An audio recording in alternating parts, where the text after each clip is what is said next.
Hello, and thank you very much for joining us today. Welcome to our latest client video update. I'm Stuart Arnold, Director of Financial Planning here, and I'm delighted to inform you that we have Simon Clements, one of the lead fund managers at the Liontrust Sustainable Futures Fund range. Thank you very much for joining us today, Simon. I kind of want to start with a quick overview from you on what is a sustainable fund, how does it differ to non-sustainable alternatives. Help us to understand, please, how your fund looks compared to other non-sustainable alternatives.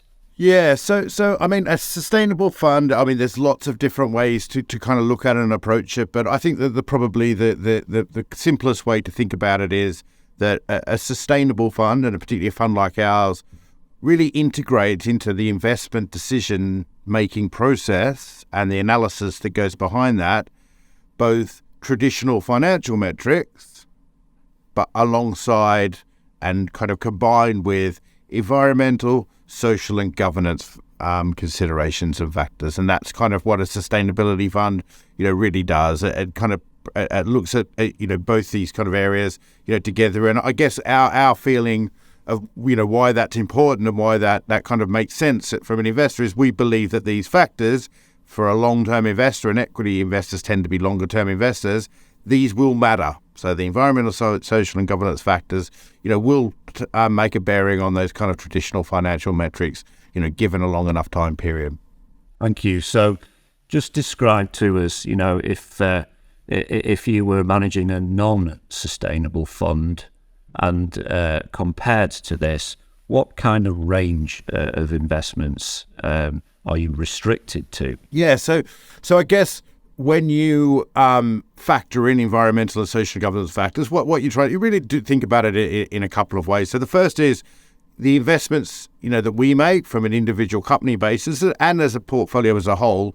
We're trying to align our portfolio and our companies with this trend that we see occurring. And we see this structural trend within the global economy become more sustainable over time. We think that it's something that you can look back and observe and you can see into the future. So we think that throws up investment opportunities and growth opportunities from an investment perspective. So we're aligned with that. So as an example, we'll tend to align ourselves with the increasing importance and growth of renewable energy to fund our energy needs. Okay. And thus, we think that that's growing. Renewable energy is now the biggest source of energy within our society, within the UK economy now. It's actually bigger than any other source. And something like, fossil fuels. So for instance, coal, which was, for so long really such an important part of how we kind of powered our economy, is now, almost insignificant. It's about 2% of, total energy needs within the UK. So again, we're avoiding that bit that's shrinking, the fossil fuel bit, and we're aligning ourselves with that bit that's growing and becoming more important, renewable energy. So that's one way to think about it, aligning yourself with the trend. The other way that we think is important and gives us an advantage over somebody who doesn't take into account these considerations, these environmental, social governance considerations, is really, we think an really important aspect of being successful as an investor in the long term and being able to, repeat strong performance, into the future, because, what you can do it for a period of time, but you need to kind of continue to do it over longer periods of time. To deliver to investors what you kind of promised that you would, is you've got to invest in really high quality companies. And we think that's a real key to the success of any long-term investor, finding really good quality companies. And in our opinion, if we're looking for quality from a traditional financial kind of metric kind of area, so things like high return on capital, nice strong earnings growth, the ability to kind of deliver earnings as cash flow. These are really important quality metrics from financial perspective, but also, high quality and companies from an environmental, social and governance perspective. So they're delivering these returns and these earnings, whilst not exploiting their workers as a potential or somehow polluting the environment. Those sort of things, we believe that you're going to be unable to continue to do that in the longer term. And companies that tend to align with these environmental, social, and governance considerations, we think of better quality investments. They're more likely to continue to deliver into the longer term, and that's really why we think we have this advantage. It's almost like an information advantage. We have more information about the companies we invest in. Thank you. One of the things we have seen over a number of historic years, Simon, is that the range has exhibited greater volatility to its non-sustainable counterparts. Can you just help us to understand why that volatility has existed and how you see the future with that? Yeah. So, I think the volatility of the portfolios, longer term, we tend to have a more of a focus on kind of mid cap and probably a little bit smaller cap within the UK range. So generally, we think those companies have greater prospects, but they do have slightly higher volatility. We also tend to have reasonably concentrated portfolios, so 40 to 50 stocks. So depending on whether some of the peers may have more stocks. Obviously, more stocks means more volatility, but also means less returns because you're not the more concentrated your portfolio is. Generally, if you do well, you're going to do much better. I think on the counter of that, I'd say that the quality of the investments that we're investing in tends to be better. So that's probably lower volatility. We tend to be less cyclical. So from a volatility perspective, there's kind of puts and takes. But I think that I think I'd like to point out in 2022 the volatility was abnormal because growth and quality as a cohort within the market, these types of stocks just exhibited greater volatility because of the way that the market treated them in this kind of turning point from an economic perspective that happened kind of last year with inflation and interest rates turning so sharply. Thank you. You mentioned 2022 there. Many of our clients were introduced to your range just before 2022.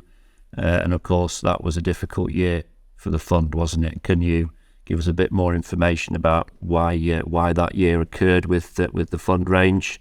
What you've learned from it, how you plan to manage the fund going forwards? Yeah, so no doubt about it. It was a difficult year. And I think overall, anything that any portfolio that had a growth or a quality bias tended to suffer last year, and that's really got to do with a couple of reasons. First, the link between the valuation of growth stocks and the risk-free rate, so i.e. that which is really kind of measured by the 10-year bond. The 10-year bond obviously went up a lot. The 10-year bond's driven by kind of medium-term inflation expectations, and they obviously went up a lot. And that to a degree, did explain, some of the underperformance. On top of that, I think that markets at turning points, and really we kind of met a turning point from an economic perspective because for the last kind of, since 2009, since we came out of the financial crisis, really we've experienced this kind of long, steady bull market, with very low growth within the economy, but very low interest rates and very low rates of inflation. And that's tended to, favor a certain type of company. Now, over that period, our portfolio has done quite well. And our portfolio doesn't depend on low interest rates and, low inflation per se. But over that period has also coincided with a period whereby, the sustainable trends within our economy have really accelerated. So, and what markets do at turning points is they tend to sell everything off that did well in the previous regime. That's not to say that in the next regime, in this new economy, that our portfolio or our companies are going to do any less well. We don't believe that they will at all. But the market has to shoot first and ask questions later. So that really explains 2022. And also on top of that, 2020 in particular, the pandemic year, the portfolio did extremely well, and a lot of the trends that we invest in really accelerated during that pandemic. And there was a period by which, from a stock specific or company level perspective, some of the companies in the portfolio did take a little bit of adjustment to coming out of COVID and going into COVID and being in COVID did generally favour our type of company for various different reasons.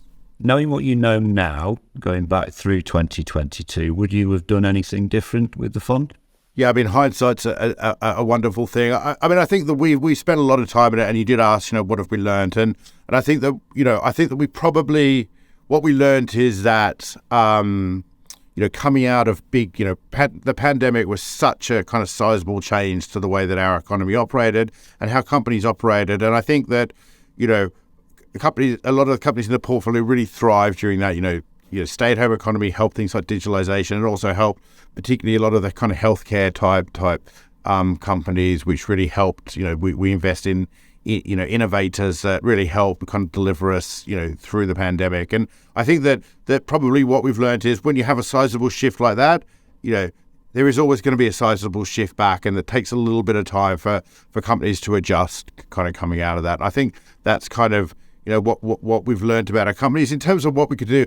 I mean, we've kind of been through this, in a lot of detail and many times, looking at our portfolio and seeing, what could we have done to kind of, navigate better last year. And the truth is, it would have been almost impossible for us to stay within our process and outperform the index last year because, we're just not going to go out and buy, a whole heap of, oil companies and, really low quality kind of investments that tended to do well last year.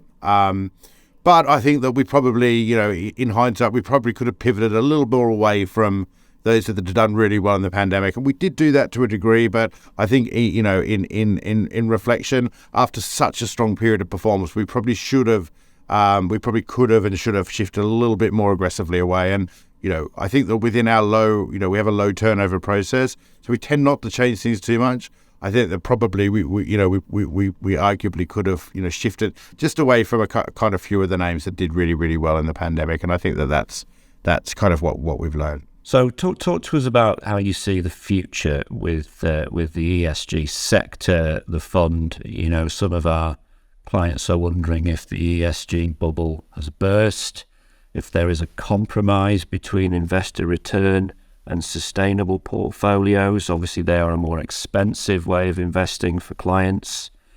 So give us a feel from your point of view on the prospects for the ESG sector and the fund. Yeah, I think it's a good question because it's clear after a kind of, a strong period of strong performance that, there's been a reset of that and we, and different ESG funds are going to do better than others. And, we believe people like ourselves that, have more experience of managing through decades rather than just the last few years a better place to kind of do that. But I think that we don't see ESG as a bubble, and there's a couple of reasons for that. So first of all, the most important one is that the trends that we invest in, even last year, didn't slow up at all. So again, you look at things like penetration of renewable energy, the shift from fossil fuel to renewable energy continues apace.